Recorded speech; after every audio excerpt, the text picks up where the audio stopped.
let's switch gears and let's talk about gig work, right? You mentioned you started gig work because of necessity, right? Give us your overall 1,000-point view of gig work today.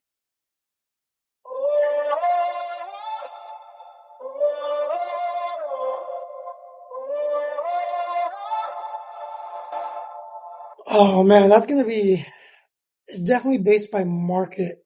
Because some market, it's slowing down big time after the COVID days, and other markets are still booming. Like I think downtown LA is still pretty good. I'm not sure what it's like in New York, but it really is just dependent on markets. In my area, in like SoCal area, I hear people are still making pretty decent money in Orange County areas of like high middle class areas that, you know, the people that live there have plenty of money to keep ordering food. But for the most part, I think as a general statement, I can say it's slowed down a bit. You just have to be strategic with how you go about your gig work and how you're making money. Because when it comes down to it, it's all about strategy. Yeah. And I'm glad you said that, right? I had a conversation with King DoorDash. I don't know if you know or saw his channel or seen him before. Um, but we had this conversation because he did a video that I did a reaction video to of the fact that gig work isn't what it used to be. And I 1000% agree. It's not what it used to be, right? You know, gig work when it first, when the apps first came about, and especially during COVID, uh, those were different times. And here's the key component to all of that is the amount of gig operators or workers. When it first started, it was new. They Yeah. needed to give bonuses. They needed to do a lot to entice people to come on and become drivers or delivery people. Today's a different world. We have, there's, I believe the number is like 7 million gig workers today. When you compare that to a million, that's 6 additional million drivers out there. So the market shares have dropped dramatically. That's why it depends on where you are. And that's why today you have to be much more strategic. You mentioned you started using a car. Um, can you talk a little bit about the difference between being a delivery driver using gig apps in a car versus a bike? Oh man, with a car, you know, you pretty much never spill anything. I've never spilled anything with a car. And it's going to be much more comfortable. You're not exposed to the elements, but at the same time, it's not as efficient. Even if you have a Prius, right? It's never going to be as efficient as something like a gas moped type of scooter or an e-bike with long range, just because you can lane split. In my area, it's legal to lane split, so you can go in between cars, and it's perfectly fine as long as you're being safe about it. You're never gonna be as efficient on a car, and to me, it low key feels silly to me when I'm delivering like just a burger and some fries, and I use a 3,000 pound car. You know, it feels very wasteful to me now that I started using my e-bike. And It's, it also, you can save a lot of money with gas, insurance, to me, if you're doing food deliveries full time, you gotta look into a high range e-bike or a gas moped. Two wheels is the way to go. If you're in a car, maybe every now and then it's okay, especially if you do other things like Instacart and you need to load up on a lot of like big grocery items. But if you just do like fast food and regular restaurants, two wheels is the way to go. Yeah, can you talk in terms of, so I look at everything from a business lens, right? From a business standpoint. So as an operator, let's say if you're a gig worker, that's your business. As an operator, I always look at profits and loss, right? Your P&L sheets. So in car versus e-bike, car versus moped, but specifically e-bike, what would you say it's much more cost effective and profitable on the e-bike versus a car? So again, it comes down to market, right? If you're in a big suburban area where it's typical to have really far orders, in between the short little ones, then maybe, you know, I still think e-bikes, this is a hard question, man. If you're in the suburbs, gas scooter is going to be the way to go. It's either gas scooter or a heavily modified e-bike. A car is going to be out of the question unless you use Instacart. That's the only time when it's going to be good to use a car. But there is sometimes like an aspect that you can't measure with your profits and losses because, I've been hit with a car before delivering food. With a car, if you get hit and you're in a car, you're fine. But if you're just strictly talking about profit and losses, you want to be on two wheels. And depending on your market, it's either going to be two wheels on a gas scooter or two wheels on an e-bike. It just really depends. Yeah, I can't agree with you more. So I ran the numbers. I've done comparisons, and there really is no comparison. With a car, you're adding a car payment, you're adding insurance, even if the car is paid off. Almost, I think all states require insurance, which in some areas, insurance is super expensive. When you include gas, oil changes, tires, maintenance on a car, and you include, especially if you're even in a suburban area, you can get around much more efficiently on a bike quicker, which gives you the ability to make more deliveries. Now, the caveat being you can't do really large Instacart deliveries, right? You can't do it. There is a guy, Mike the Dasher, who rides his e-bike with a trailer, and he does Instacarts. Yeah, So it is possible, but it's going to be market based, market dependent. But regardless, in my opinion, the only time an e-bike will not work if you're in a very rural area, and rural areas, gig workers really doesn't work either way because there's not yeah, enough orders. that's true. So in areas in which gig work works, or it's popular, an e-bike, it's undeniably better, much more profitable than it is. Now, the big issue there that you just mentioned can be that safety issue, right? You on a bike, you're much more vulnerable to the environment, rain, weather, etc. You're also vulnerable to more injury on a bike than you can in the car. So you just have to decide. But if you're going to be a gig worker and you're looking to make money, you're looking to save money, whether you want to be a gig worker or not, there is nothing better than an e-bike, right? I also did a study on how much money do I save having an e-bike and using an e-bike just to do my regular deliveries. So, for example, most people do and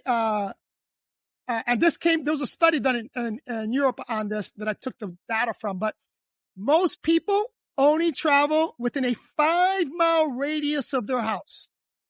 So the majority of their time spent in the car is within 5-mile radius from their home or work. Easily done on an e-bike. So there's no excuse, oh, that's too far. No, it's not, right? Because if you total everything up on a monthly basis, it's only 5 miles. So if you replace a trip or two with a bike, you're saving tremendous amount of money. The issue with people in general is that they don't really save it. They spend it, right? Yeah. But that's going to be a subject for another video. Let's talk about strategies, making money with the e-bike. Give us 2 or 3 tips, that you follow to maximize your profits. So my market is going to be different from most other markets because we have Prop 22. Right. For those that don't know, in California, what Prop 22 states is that they have to pay you a certain amount. It's 120% of your city's minimum wage on top of tips. So, like, let's say, I don't got my calculator on me, but I think it comes out to like, for my area, they need to pay you like $22 per active hour. And that's not including tips. So if you add in the tip, then it's just, you get more on top of that. But my strategy, it kind of changed from before. My strategy now with the whole Prop 22 thing is you be on time. You don't show up late. You don't show up early. You definitely don't show up early. You just want to be efficient and you want to show up on time so that you maximize your Prop 22. Every time you show up early, you know, because you're rushing, you're more likely to spill food. And then on top of that, you don't get the Prop 22 money. And that is one strategy I like to use. And then on top of that, you try to stack it on top of another app. So if you have DoorDash, you can also use Uber Eats. And if you get two orders going somewhat in a similar direction, then you can stack Prop 22 time together, you know. And what that does is like, think of it as, let's say one person makes minimum wage, right? It's not that amazing. But can you imagine if one person makes minimum wage times two, and on top of that you get tip? Then you're talking about some pretty good money right there. And the better you are at doing that, the more money you can make. I mean, you guys have that Prop 22 money is a huge benefit, but can you compare that to what DoorDash offers, which is drive for time? I've actually never tried the drive for time thing, so I can't really comment too much about that. But I just hear that a lot of times they send you super far and you can only reject a certain amount of orders. So if you're on an, e-bike, if they, I'm not sure how far they send. I've never tried it, so that's why I can't really comment on it. But if you're on a car, it's gonna be really bad for your car because they're probably gonna send you super far orders that no one wants to take. And an e-bike, I really don't know what that's like. No, yeah, I agree. It's drive. First of all, I'll never do drive for time, because they do take advantage of you on when you do drive for time. They give you the shitty orders because you can't reject. You only have a limited amount of offers you can reject. They do, you do get paid the minimum wage of your area. So like in South Florida, I think it's like 18 or $19 an hour. So you're guaranteed that $19 an hour, but I make $30 to $35 an hour with just doing per offer. So I would never do a drive for time, but I mention it because for you, when you have that prop money, if you get to a restaurant and there's a delay, who cares? Because you're getting paid, you know? So, So, but but go ahead. because you were asking for like tips to make money, right? Yes. I still, this is very controversial, but I still think gig work is a great stepping stone for something else to make you even more money. Right? I don't think anyone should ever rely 100% on gig work, and it should just bring you to something else, or you should leverage it to help you make more money somewhere else too. You know, People don't know this about me, but I'm actually big on investing. You know, I was going to yeah, touch on that, but go ahead. I'm naturally a frugal person, and gig work does nothing for retirement. You can't, a lot of people, that's the mistake they make. They rely on gig work and they get too comfortable with, just having that freedom gig work gives you, and they spend all their money. You got to think about what you're going to be doing when you're getting old, because I don't know if you want to be doing gig work when you're 60, 70, 80 years old, especially human beings are living longer and longer, right? So I'm big on investing, and I think everyone should be putting money aside and putting their money to work somewhere else. or using gig work to leverage your skills elsewhere. And I've talked about this in a separate video before where, I used gig work to hopefully get into the e-bike reviewing space because it was a dream to, review e-bikes. I don't want to have gig work to me is like, I love doing it for fun, and to bring in some extra money here and there. I hate the feeling of having to rely on it for everyday expenses 100% of the time. To me, that feels dangerous. It Because is you dangerous. never know. Yeah, you never know when some customer lies and you get what's the word when they kick you off. Yeah, They you kick get you off. deactivated. There you go. So it is dangerous. And I've talked about this endless. I'm going to just be very brief because people that are subscribed to this channel have heard me say this 1,000 times. You cannot rely on these apps, right? Cause you don't own them. You're not the boss of the app. So Yep. I come from a real estate background. I made most of my money in the Airbnb space, right? The short-term rental space. But I don't rely on Airbnb to make me money. I rely on my personal website, my marketing team to attract my guests, my customers, so that if I get deactivated from Airbnb goes away tomorrow, I'm still viable. What's going on, Well family? Sorry for interrupting this interview, but if you're enjoying the interview and you enjoy my channel and you haven't subscribed, do me a big favor and subscribe. And as a big favor to me, can like and comment below and let me know where you're watching from. And last thing, watch this quick promo video from one of our sponsors. If you are a short-term rental operator or you're planning to get into the short-term rental game, this is a visual hook. I really don't get views.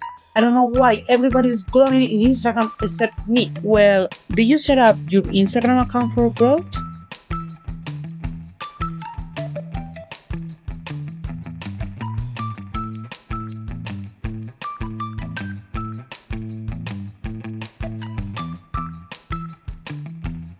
your iPhone can compete with a professional photographer. I am Lorena Martinez. I'm an expert in digital marketing, content creation, and engagement. I said this 1,000 times on this channel. If you're only surviving on gig work, be very, very cautious because gig work could be gone tomorrow. And then going back to what you said, I'm very similar to you.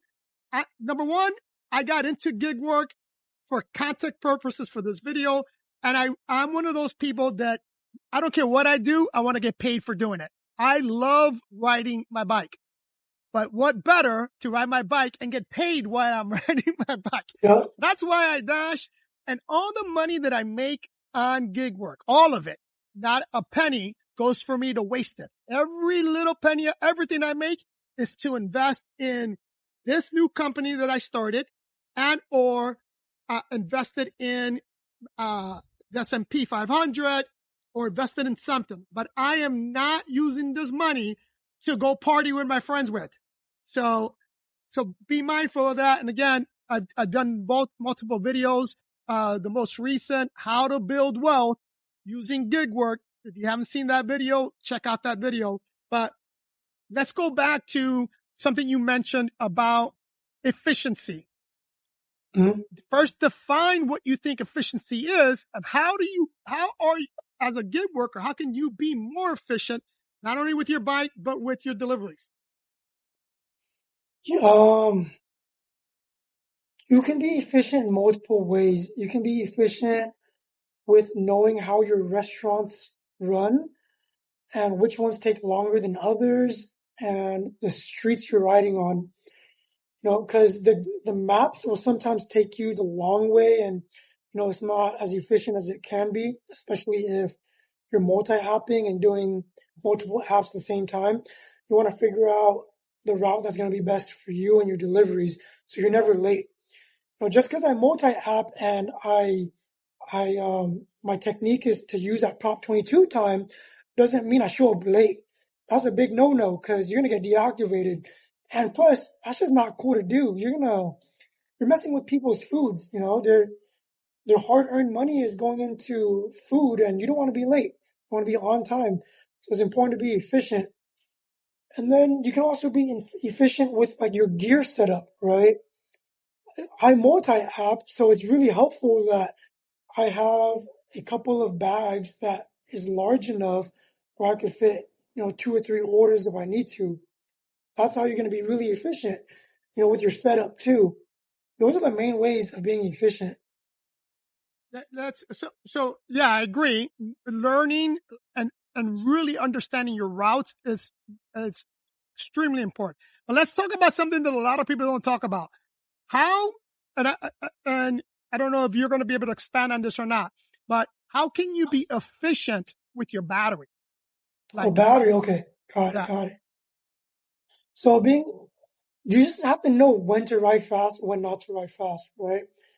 Like I said, you and I both are not speed demons. We ride fast mainly for safety purposes for the majority of the time. So most of the time, you can get away with riding 25 miles per hour and not be late to an order.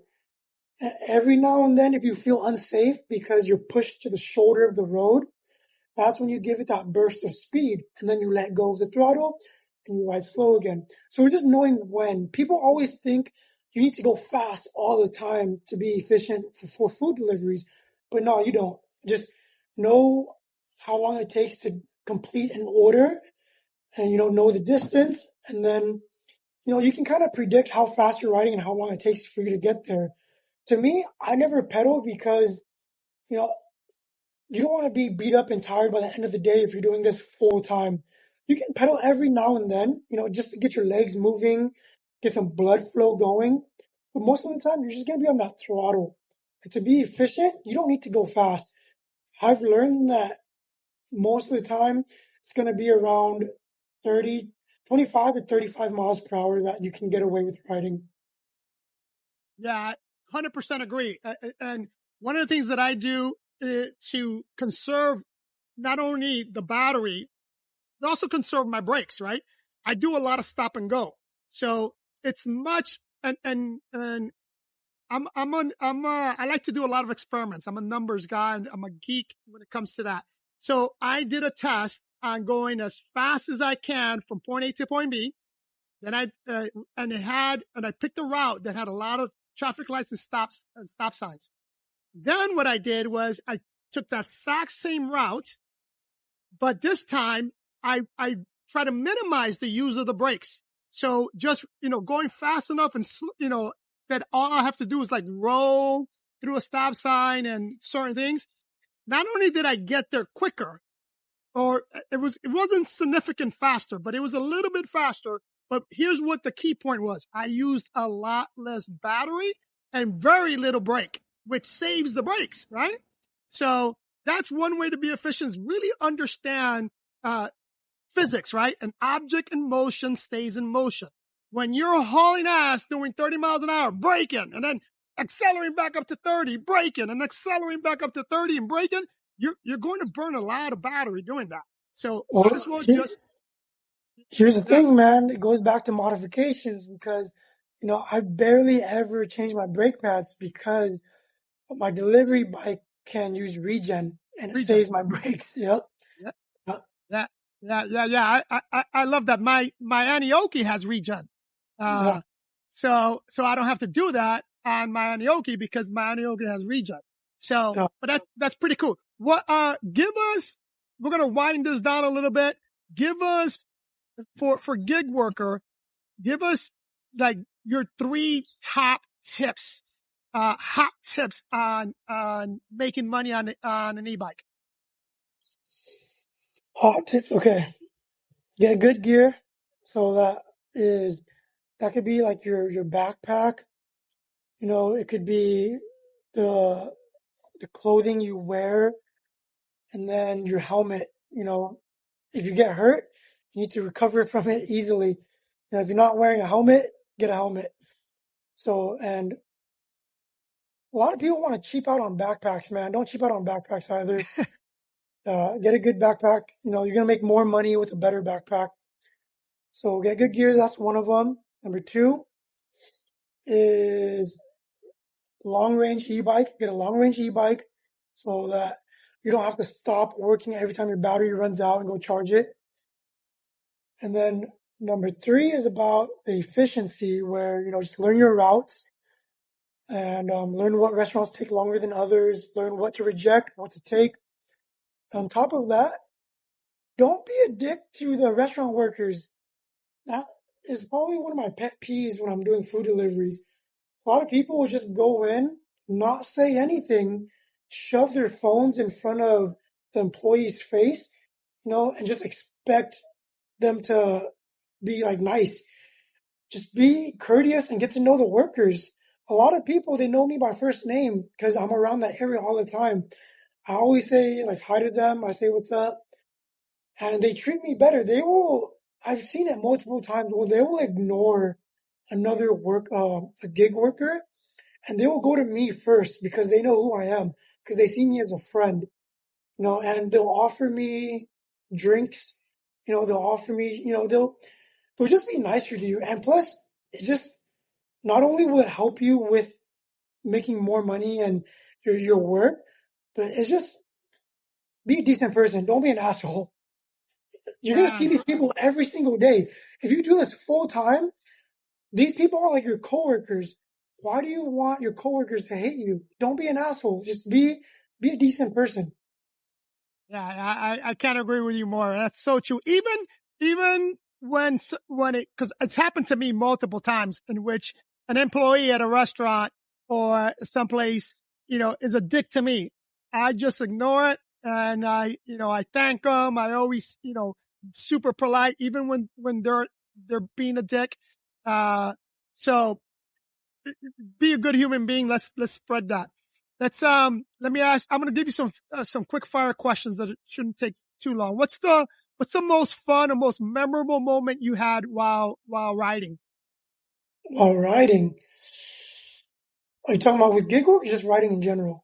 Both, either or, it doesn't matter.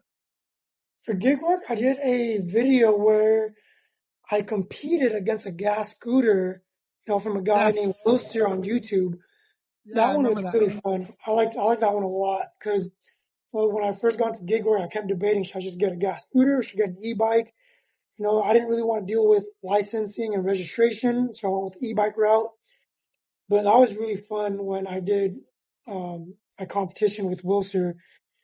And then with riding, you know, it's gonna be when I just ride with my buddies and we smoked people that thought they were gonna be fast because they had Surons or Onyxes and we had our modified e-bikes that no one knew was fast yet. And I just love the expression people make when they find out that our bikes are actually fast.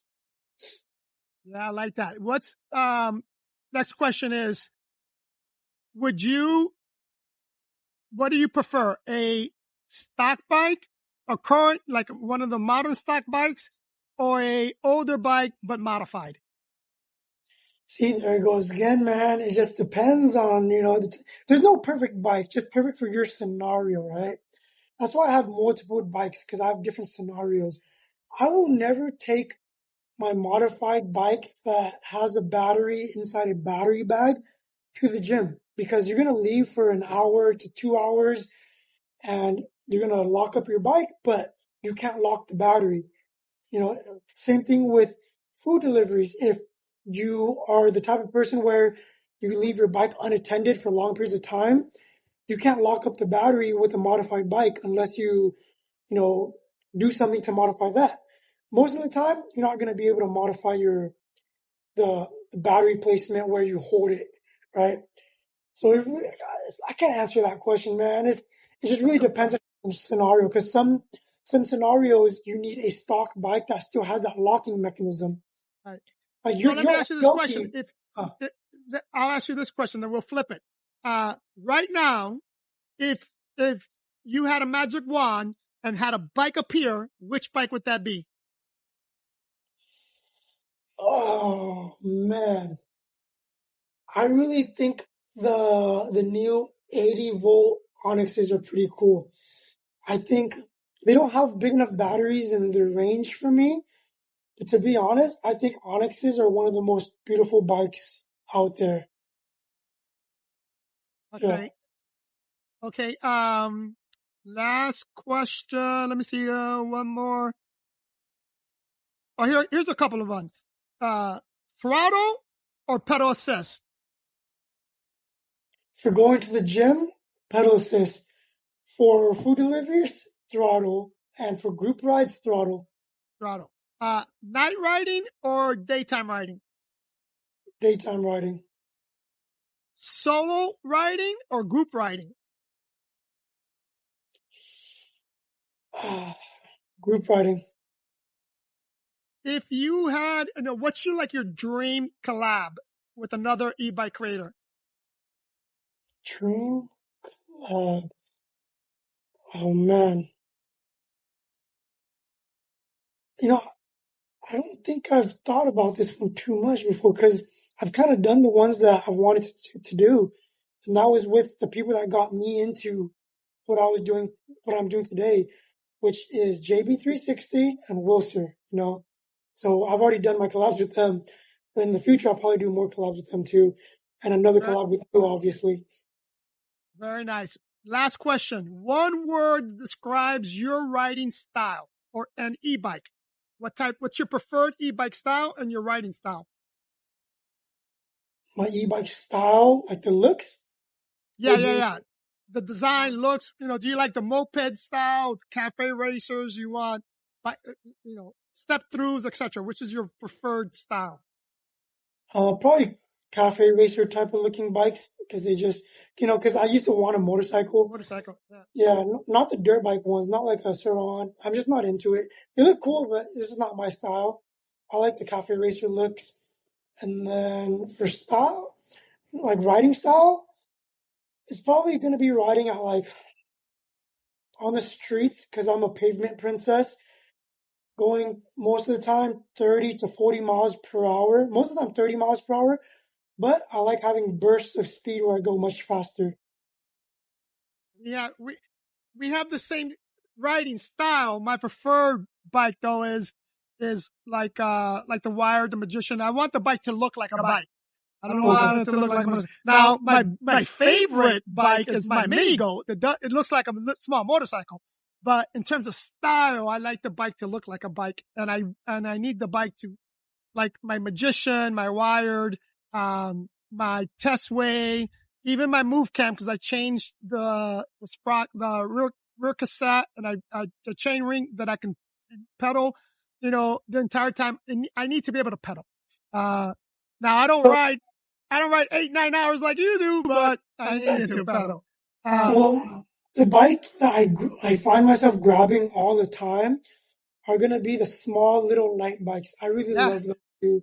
They're just easy to throw around, pick up. They're not heavy, quick to lock up. You don't got to worry too much about them. And they're usually, in my opinion, the ones that I like are going to be cheaper than the super expensive stuff. Like, I like my electric XP a lot. I take it to the gym all the time. If someone steals it, it's going to hurt me a lot less than my $4,000 modified e-bike. I'm with you. All right. AKA Raspyrides. This has been a blast. Do me a big favor, and if someone wants to reach out to you, what's the best way they can do that? You can either comment on one of my videos or email me at raspyrides@gmail.com. Awesome. Is there any sponsor, anything you want to mention? No, I don't think so. Just, in terms of like YouTube stuff, I just want to give a shout out to again, JB360 and Wills here for getting me into the space. They've taught me a lot. Wills here taught me a lot about making money with, food deliveries, and then JB360, he just constantly helps me. We go back and forth to this day about modifications. So they've been great supports, and they've become pretty much my friends, All right, I'm going to give you an open invitation. Oh, before I forget, guys, if you enjoyed this, what we're going to be doing is we're going to be doing a live event so that you guys can interact with him or I, ask any questions you want. We will be advertising that on our individual YouTube channels. We'll give you guys a week in advance so that you can prepare. It's going to be in the evening time. So whether you're in California or you're in Florida or anywhere in between, it's going to be sometime in the evening time. So you won't be at work. So that will be coming out. We're going to announce it and we're going to advertise it so you guys can interact, and ask any question you want. In addition to that, if I want to give 2 quick shout outs, to our sponsors, Patriot Crew Apparel. Again, they make phenomenal pullovers and t-shirts. If you're in the market for that, go ahead and purchase one. The link is going to be down below. And Dream Vacations and Rentals by PMI. If you are looking to travel or you're looking for a short-term rental stay, specifically in the South Florida area, then reach out to us. Let us know that you heard or seen us on this channel, and you will get a 30% discount on all your stays. We will hook you up with flights, etc. Having said that as well, I'm giving you, Andy, a open invitation. If you and your wife need a vacation, you want to come to South Florida, just hit me up with advance and you have a free stay of any one of our South Florida properties. And that's my thanks to you so that, you guys can enjoy South Florida. Maybe we can, go on some rides out here. You will love it. I don't know if you've ever been to Florida, but it's amazing out here. I've not. I've wanted to check it out. Well, thank you so much. I'll let her know. She'll be excited about that. Awesome. All right, guys. If you're not subscribed, go ahead and subscribe to my channel and Raspy's channel. Love you guys. Ride, hustle, repeat.